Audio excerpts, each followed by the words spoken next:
सतगुरु के साजे निवाजे प्यारे साध संगत जी, प्यार और सत्कार से कहना धन निरंकार जी। साध संगत जी, सतगुरु हमें समझाते हैं कि मानव की सेवा ही तन्हा भगवान की सच्ची सेवा है। जो मानवता की सेवा करता है वही भगवान की सेवा है।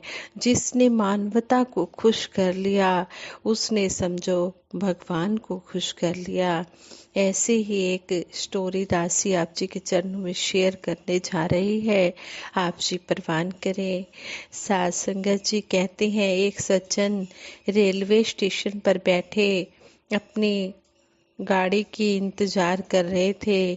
तभी जूते पॉलिश करने वाला एक लड़का आकर बोला, साहब बूट पॉलिश कर दूं? उसकी दयनीय सूरत देखकर उन्होंने अपने जूते आगे बढ़ा दिए और बोले, लो पर ठीक से चमका देना।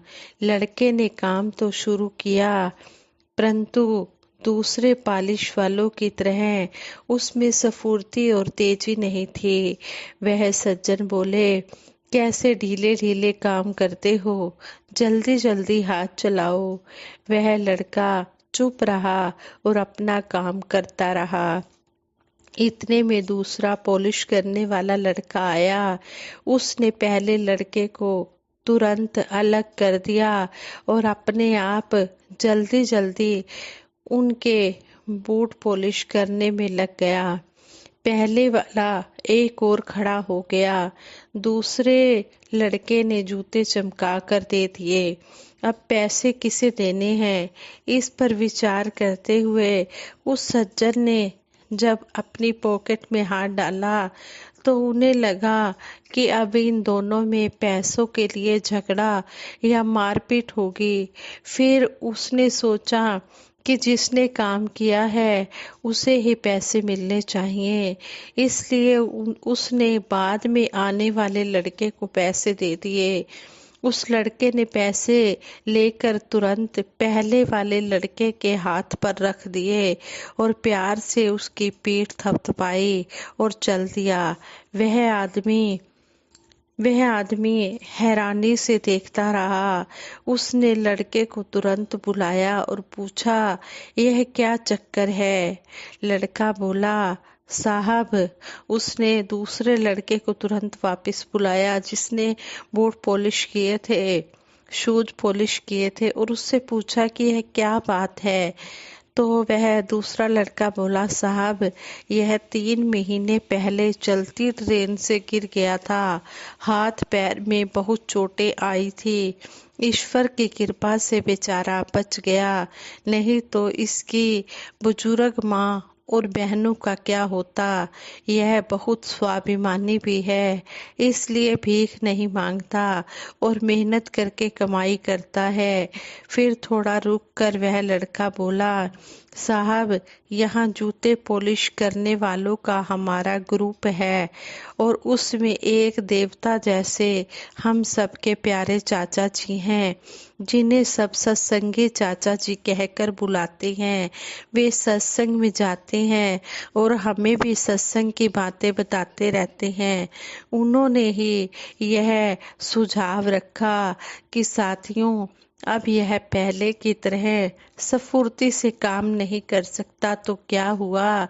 ईश्वर ने हम सबको अपने साथी के प्रति भलाई, त्याग भावना, प्यार, सहानुभूति और वननेस का भाव प्रकट करने का एक अवसर दिया है। जैसे पीठ, पेट, चेहरा, हाथ, पैर अलग अलग दिखते हुए भी एक है, एक ही शरीर के अंग है, ऐसे ही हम सभी शरीर से अलग अलग दिखाई देते हुए भी एक ही आत्मा है, हम सब एक है।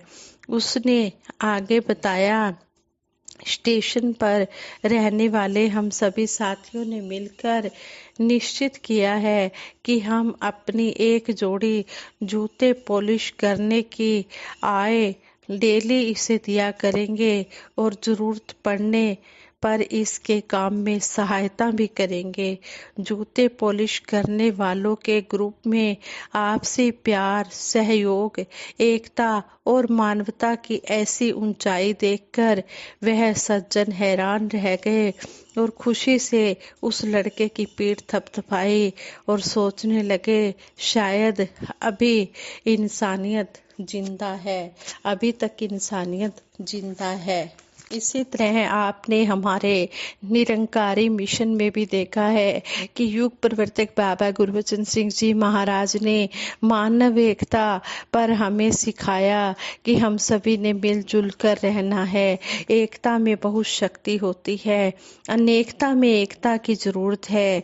देखने में पूरे संसार में इंसान एक दूसरे से अलग होते हैं, कहीं उनमें भाषा की भिन्नता है तो कहीं पहनावे की, कहीं खान पान की, कहीं रहन सहन की।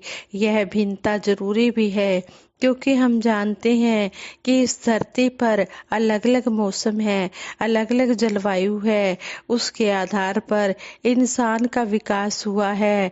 पर इन सब भिन्नताओं के बावजूद हम सब एक जाति के साथ संबंध रखते हैं और वह है हमारे गुरुओं पीरों ने हमें यही शिक्षा दी है कि हम सारे एक ही परमपिता परमात्मा की संतान हैं। आज क्रांति लाने की जरूरत है, वह है हैवानियत को इंसानियत में बदलना, वैर को प्यार में बदलना। इस क्रांति के लिए हमें स्वयं कर्म करने पड़ेंगे, मानवीय कीमतों को जीवन में अपनाना होगा, क्योंकि आज देश में घर परिवारों में वैर के अलावा और कुछ नहीं दिख रहा। आज इंसान भी हैवानों जैसा बनता जा रहा है। शुभ कामनाएं, सहनशीलता, समदृष्टि आदि पता नहीं कहाँ चली गई है। इसी तरह घरों में भी यदि एक भी सदस्य शीतल स्वभाव वाला होता है तो वह औरों को भी अच्छी तरफ चलने की प्रेरणा दे देता है। ऐसी ही एकता हमें मानव के सतगुरु ऐसी ही एकता हमें समय के सतगुरु सिखा रहे हैं कि हम सब ही प्रभु परमात्मा की संतान हैं। हमने प्यार से रहना है और समाज को सुंदर बनाना है, जिसमें अलग अलग जातियों के, अलग अलग देशों के और अलग अलग संस्कृतियों के लोग रहते हुए प्यार की खुशबू ही बिखेरते हैं। यह अनेकता में एकता का प्रत्यक्ष एग्जाम्पल है। वार्षिक निरंकारी संत समागम जिसमें अलग अलग वर्गों के लोग इकट्ठे होकर गुरु का यशोगान करते हैं। पंजाबी में कहा भी गया है, रंग बिरंगे फूल इक्को ही धागे च पिरोए ने, इदे ही प्यार च दीवाने सबे होए ने। अक्सर कहा जाता है कि सांप का डसा ठीक हो सकता है पर इंसान का डसा नहीं। भाव है, जुबान का डसा ठीक नहीं हो सकता। जुबान का वार तीर से भी ज्यादा तीखा होता है।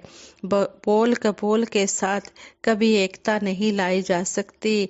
अनेकता को एकता में नहीं बदला जा सकता। इंसान पशु वृत्ति में खो गया तो पशु बन गया, और यदि परम सत्ता की वृत्ति में खो गया तो परमात्मा बन गया। आज इंसान हैवानों राक्षसी प्रवृत्ति का होता जा रहा है। एक बार महात्मा बुद्ध अपने कुछ श्रद्धालुओं के साथ बैठे प्रभु भक्ति कर रहे थे। तब एक व्यक्ति ने आकर महात्मा बुद्ध को काफी बुरा भला कहना शुरू कर दिया। जब वह बोल बोल कर थक गया तो महात्मा बुद्ध पूछने लगे, भाई और कुछ भी कहना है तो कह लो, पर ये बताओ कि यदि कोई वस्तु हम किसी को देते हैं और वह ना ले तो वह वस्तु कहाँ जाती है? तब उस सज्जन ने जवाब दिया, वह वापस उसी के पास रहती है। इसलिए अपने बुरे वचनों को अपने पास ही रखो।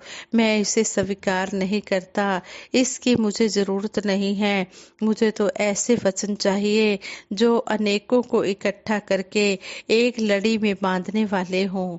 इसलिए अनेकता में एकता, एक दूसरे की बात को मान कर ही आ सकती है। यही माहौल घर परिवार में भी जरूरी है। हमें घर परिवार में भी प्यार से अनेकता में एकता बनाए रखनी है। और समाज में भी युग प्रवर्तक बाबा गुरबचन सिंह जी महाराज ने भी हमें मानव एकता पर जोर देते हुए समझाया कि जब हम सभी मिलकर एक हो जाएंगे तो फिर हम तभी प्यार कर पाएंगे, तभी हम इस मिशन को आगे से आगे बढ़ाते चले जाएंगे। कहते हैं कि प्यार की हर चीज की अति होती है, लेकिन प्यार की कोई अति नहीं होती। सतगुरु बाबा हरदेव सिंह जी महाराज कहते थे कि प्यार जितना भी बांट सकते हो उतना प्यार बांटो, जितना प्यार कर सकते हो एक दूसरे से उतना प्यार करो। प्यार जितना करोगे उतना बढ़ता ही चला जाएगा। प्यार करने से कोई नुकसान होने वाला नहीं है। प्यार से ही प्रभु परमात्मा को पाया जा सकता है। जिन प्रेम कियो तिन ही प्रभु पायो। जिसने भी प्यार की परिभाषा को समझा, प्यार करना जाना, उसी ने परमपिता परमात्मा को पाया है। हर घट में ये प्रभु परमात्मा समाया है। इसलिए हम हर एक के साथ प्यार करते चले जाएं। सतगुरु बाबा हरदेव सिंह जी महाराज ने भी किस तरह समर्पण करके दिखाया, कर्म करके दिखाया, प्यार करके दिखाया। कहते हैं कि एक बार सतगुरु बाबा हरदेव सिंह जी महाराज प्रचार टूर पर जा रहे थे, तो कहते हैं कि रास्ते में भगत रुके हुए थे, तो बाबा जी ने अपनी गाड़ियां रुकवाई और कहने लगे कि इन संतों महापुरुषों के दर्शन करने हैं। संत महापुरुष सतगुरु के दर्शनों के लिए व्याकुल थे। उन्होंने संतों ने सतगुरु के दर्शन किए और वहां पर एक बुजुर्ग माता भी खड़ी थी, वो भी आनंद में विभोर थी। उस बुजुर्ग माता ने सतगुरु बाबा हरदेव सिंह जी महाराज के हाथ में एक 5 रुपए का सिक्का दिया। ये बात बहुत पुरानी है। 5 रुपए का सिक्का दिया और कहने लगी वो माता कि बाबा जी ये मेरी तरफ से आप चाय पी लेना। बाबा जी ने वो 5 रुपए का सिक्का अपने पॉकेट में रख लिया और जब वहां से रवाना हुए तो जहां चाय की दुकान आई वहां पर गाड़ियां रुकवाई और बाबा जी ने आदरणीय महात्मा दिलबाग सिंह जी को वो 5 रुपए का सिक्का दिया और कहने लगे कि ये मेरे लिए एक कप चाय उस माता की तरफ से लेकर आओ। और वो चाय वहां पर पी। कहने का भाव कि सतगुरु हर एक भगत की भावना को प्रवान करते रहे, हर एक के भाव को समझते रहे।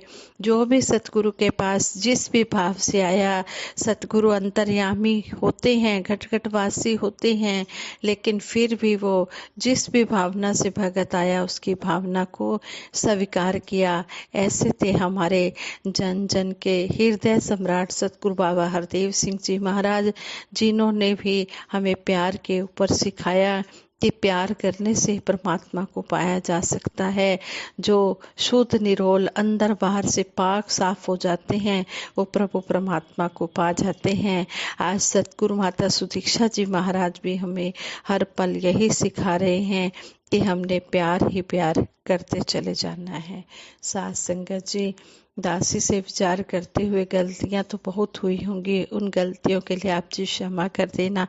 आगे के लिए शुद्ध विचार करने की क्षमता बख्शना। आप सभी के सुखों की कामना करते हुए दासी सिमरन कराएगी। आप सभी ने सिमरन में साथ देना है।